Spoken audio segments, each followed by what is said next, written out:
The More You Know with James Rickey, presented by AWS.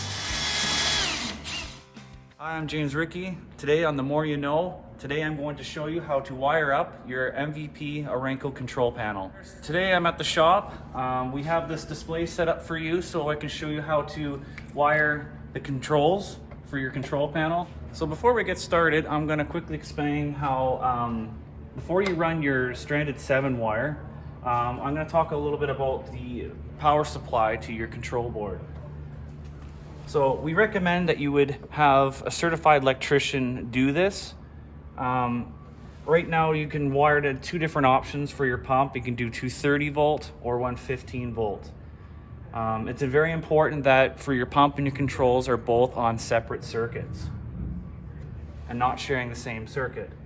So right now I have it wired for 115 volt. In your control panel, they have this bits of information, your wiring diagrams, all the information you need, and it's usually on the back of the panel here. In here, in your instructions, if you look at the main control panel wiring diagram, if you look into the bottom right corner, it shows you your power wiring options. So how to wire it for 230 volt and how to wire it for 115 volt. And as you can see, I got my hot for my controls, and I have jumpered this just for this demonstration, but you can see that this would have 2 runs of 12-2 wire or 1 run of 12-3 wire, so you're able to power this on 2 different circuits. For your controls, we recommend that you have it on a 15 amp breaker and your 220 amp breaker for 230 volt or 1 single pole 230 volt breaker. So the first thing we're going to do is we're going to run our 7 wire from our splice box into the control panel. And I like to have these needle nose for the control panel door, because sometimes it can be frustrating while wiring. It tends to close on you while you're trying to get in there. So I widen the control panel door and I just fasten it there to stop it from going in your way. The next step is we're going to take your wire, which we use a 7 wire color-coded wire. We're going to run it through your 3/4 inch fitting in the panel here, and we're going to gently fish them through. It would be best to use the solid conduit to allow not so much the frost to grab onto the conduit, pulling it out of the panel. So now that we got this point, we're going to end up using just a little bit of PVC glue, and you're going to set it inside the fitting and allow all your wires to hang out. So the 7 wire that we have, this color-coded wire, and the conduit we do provide and sell here at AWS. So what we're going to end up doing next here, the best way to start the wiring is to start with your ground. So here we are now at the panel here. We have our wire ran inside. So right now what we're going to do is we're going to start with our green, which is the ground wire, and we're going to put it back into these two blocks back here. One of these blocks is reserved for the electrician that provides power, and your other ground is provided for you for your ground. So what we're going to do with the ground, we're going to strip about 3/4 of an inch, like so. So you have about that much wire exposed. Then you're going to take your flathead and you're going to loosen this 1 block off a little bit so you can fish the wire through. Now we're going to take our ground wire and we're going to kind of nicely tuck it into the back. And you can see I'm going to fish that wire kind of just right into that little block there. And then you're going to take your flathead and you're going to tighten it up. Just snug enough, just like that. And then with all the extra wire, you want to just kind of tuck it in nicely so it's out of the way, like so. So for the wires, the color-coded wires here are designated for your floats. And our rule of thumb that we like to use is we like to keep them in a certain order. So for an example, We like to use brown as our bottom, blue as our middle, yellow as our top, and orange for your neutral that all your floats will tie into after. And then of course your hot and your neutral for your pump. So we're gonna start now with wiring in your bottom float. This can be a little tricky, so what I do is I kind of just take the wire and I kind of put a little bit of a hook into it, so it's easier to kind of get it up inside the panel. So you want to just carefully slide it in there as you would, and you want to make sure that there's no wires exposed down here for possibly when you have your fingers in here you don't get electrocuted. And to be careful that you're not sliding it into terminal 0, you want to make sure it's up in terminal 1.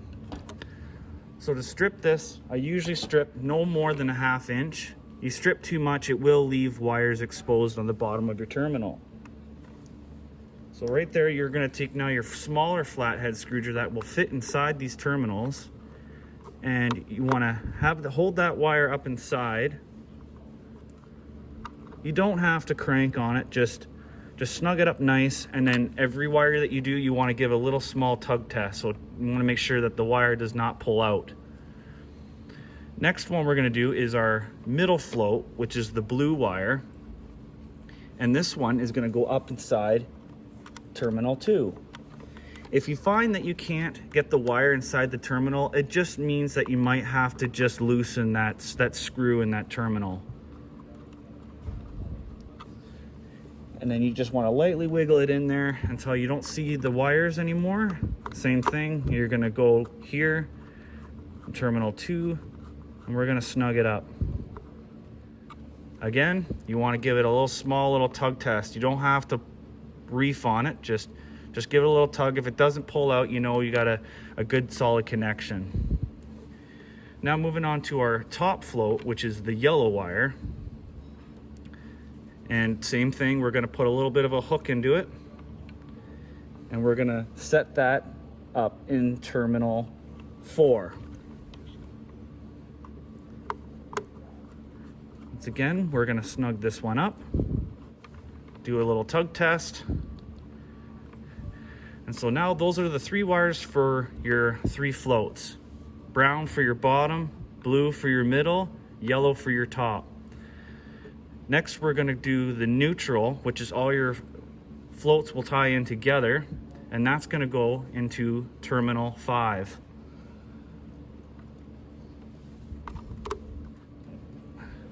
And then you're going to give her a nice little tug test as well.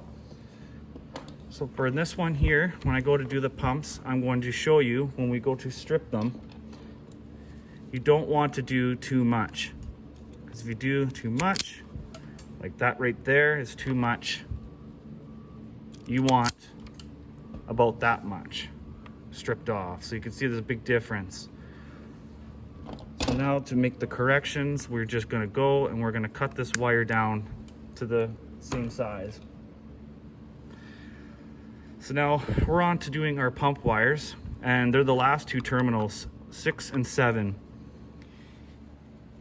You'll see that in America that their neutral wire is the color red, and here in Canada the wire is white. So you're going to take the black wire, you're going to put a hook into it, you're going to feed it into terminal 6. As you can see, my screw is a little too tight, so I can't get it past there. There we go.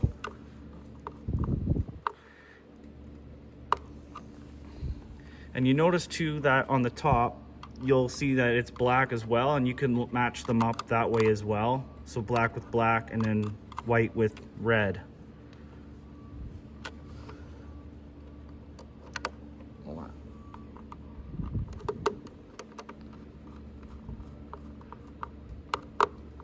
Last wire here.